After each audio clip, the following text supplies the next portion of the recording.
Hey guys, today, this video, I'm gonna do something where I basically, I pick 5 films that you may or may not have seen that I really like as sort of a recommendation for you, and then explain a bit why I like them and a bit of the storyline, see if you're interested in them. Now obviously the big names like Inception, The Dark Knight, all that kind of stuff, they're not gonna be in here because they're obviously well known. So I've got 5 films here. Well, technically I've got 7, but well, yeah. Whatever. First is Knowing. Now, Knowing, in my opinion, is one of the best disaster films I've seen because it's an interesting storyline. Nicolas Cage puts in a fantastic performance. Um, Also stars Rosebud. And basically, what happens is back in like the 60s or something, a class did a time capsule, and in present day, Nicolas Cage's son gets a letter from it, and it's basically got loads of numbers, and the numbers turn out to be dates of natural occurrences like 9/11, plane crashes, and all that. And he starts to realise he can predict when the next one's going to happen and where, and it all leads up to this big finale, which I'm not going to spoil. Um, and it basically follows his journey through the numbers and trying to figure out what's at the end of them. And great performances all the way around. I mean, Nicolas Cage, it says here he was an Academy Award winner, so I don't know if that means just in general or if it was for this film.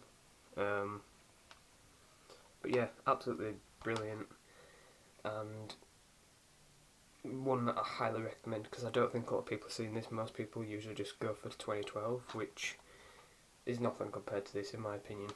So yeah, that's my first recommendation, that's Knowing. Now this is the one that's technically more than one film, but the original is where I would suggest. It's Wreck. Now I know a lot of people don't like foreign films and don't like subtitles, but I didn't until I watched this film, and this is what's converted me, and now I realise I don't really mind watching them. Wreck 1 and 2, phenomenal films, some of the best horror films I've seen. I like how there's a twist, they're not standard zombies, it's kind of a different element, which is quite original in my opinion. I haven't really seen it done. And Wreck Genesis is more for like Resident Evil fans because it's nothing like Wreck 1 and 2. Enjoyable but forgetful. But Wreck 1 and Wreck 2, absolutely phenomenal films. They're not long at all either, and a lot of people may have seen Quarantine, which is the American remake. These are better though, I mean, in my opinion. And yeah, some really great acting. I mean, Spanish horror seems to be pretty impressive from what I've seen. Yeah, I highly recommend the first two, and you may as well check the third one out, but it's nowhere near as good as Rec 1 and 2. So that's my second and third whatever recommendation. Next it's a comedy, which a lot of people know is probably one of my favourite comedies. Get Him to the Greek. Now, I don't know how well received this was, but it's not the obvious choice from Judd Apatow. A lot of people go Superbad, Pineapple Express, 40-year-old version, but this is my favourite out of all them.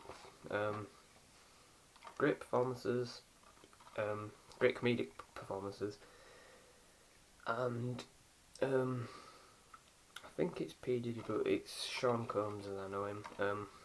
He actually is pretty funny in this film, and the soundtrack to this is absolutely phenomenal. Basically, the storyline is, actually I didn't say storyline for Rec. Basically Rec is just a team of reporters, news reporters go on a run with the firemen into this building where they've got a call. It becomes cornered off because there's an unknown virus in there, and yeah, that's basically the storyline. For this, Russell Brand's a rock, in a rock band, and he he needs to come back and do a big show at the Greek Theatre, I think it is, and yeah, and it's Jonah Hill's task to get him there on time, but it kind of goes wrong, and yeah, that's where the funny stuff happens. But Russell Brand, really great singer as well, and the soundtrack to this is amazing. Another film. This is more detective mystery, and the reason I picked it is because it's Insomnia. I picked it because Christopher Nolan, a lot of people don't like it, and it might put people off because it's not got a major twist like Inception or Prestige. But this is a very, very good film. Excuse me. The storyline is nothing too original, but the way it's done, and Robin Williams puts in an incredibly creepy performance. Al Pacino pretty good as well, and Hilary Swank not that bad either. But the storyline, even though it's not totally original, it has original elements to it, and the way it's made is really, really good.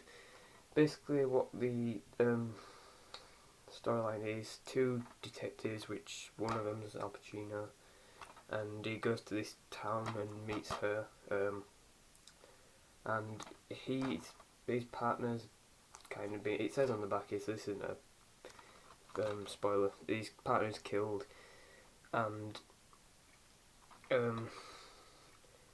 he's blamed for it, something to do with a kid and underage stuff like that. I can't really remember, but it's called Insomnia because he can't really sleep because he can't seem to remember if he killed his partner or not, and that's what makes it so good. It's really twisted, as it says on the back, and very well acted. I mean, it's not one of Christopher Nolan's best films, but it is a very, very good film. And the last one, 30 Days of Night. This is my favourite vampire film of all time. End of. Great performances by the two, and this vampire, is that him? Yeah, there. Don't know if you can see that. The leader, played by Danny Houston, absolutely amazing. He's like the leader of them. Basically, the storyline is in Alaska every winter there's 30 Days of Night, which is an actual real thing, and the group of vampires, it's a gold mine for them basically, because obviously they can't come out at day, and so they've got 30 days to eat and feast really, and basically there's a group of survivors who try to survive the 30 days, and yeah, that's basically as much as I can say without going into some spoilers. So, but yeah, I didn't actually know until just now, but it's produced by Sam Raimi, which is a hit or miss in my opinion. I think he's pretty good at horror. Yeah, but incredibly dark film. I mean, I absolutely love it, and if you get this edition, you get the comic with it, which is very good as well. Avoid the sequel. There's Dark Trails and Bloodlines or something. One of them's supposed to be alright, but one of them's supposed to be absolute crap. So yeah, just stick with this one, and then if you want, watch the other ones. But this is a really, really great horror film. One of my favourites, as I've said. And so that's 5 recommendations. I feel free to suggest recommendations for me. I'm always open-minded when it comes to films, and yeah, the fortnightly movie roundup I've switched to a weekly one because this week I've watched about nearly 10 films, so it seems silly to wait for 2 weeks where it's going to just be an outrageous number. Also started watching American Horror Story and Lent from a Friend. Watched the first episode, absolutely amazing.